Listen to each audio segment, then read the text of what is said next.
Ang ganda mo, Karan! Stay tuned para sa detailed itinerary from flight promo, budget breakdown, accommodation, rentals, and tours. I will share our 8 days itinerary. So, this is day 1. So, ayan na nga, may pa-birthday vacation. Sa Terminal 4 kami, nakakuha kami ng Promesel.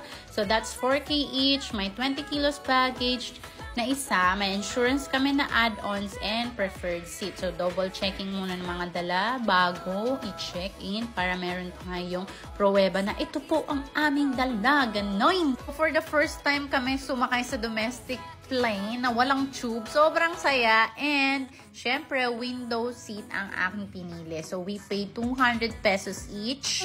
Nandito na tayo sa Coron, Busuanga Airport. 1 hour and 20 minutes ang flight. We paid 200 pesos environmental fee. Then, Bugs! Sakay na agad sa complimentary shuttle ng JY Travels. Then, Bugs! Sa Buana Inns na after 40 minutes. So, simple lang ang kanilang accommodation dahil ito ang nabook namin sa JY Travels and ito ang inclusions. Then, pakak! Tour agad, gano'n. Pumunta kami sa town proper. Then, makikita dito ang Luwalhati Park. And dito rin ang docking area mostly ng mga tours. So, ayan, nag-video picture muna kami. And sa I Am Coron signage. Ayan, may human drone shot ang JY Travel. Sumakit po ang kanyang tagiliran. So, next naman is ang Makinit Hot Spring. Sobrang therapeutic dito. Ito ang entrance fee pag wala kang package tour. Malinis ang toilet, meron ding bihisan. Free din ang cottage namin dahil naka-package tour kami. Ang sarap dito, promise. And merong view na ganyan. Maganda sana dito morning or pa-sunset. Tapos iba't ibang lahi talaga yung makikita mo dito. Parang wala ka sa Pilipinas, me.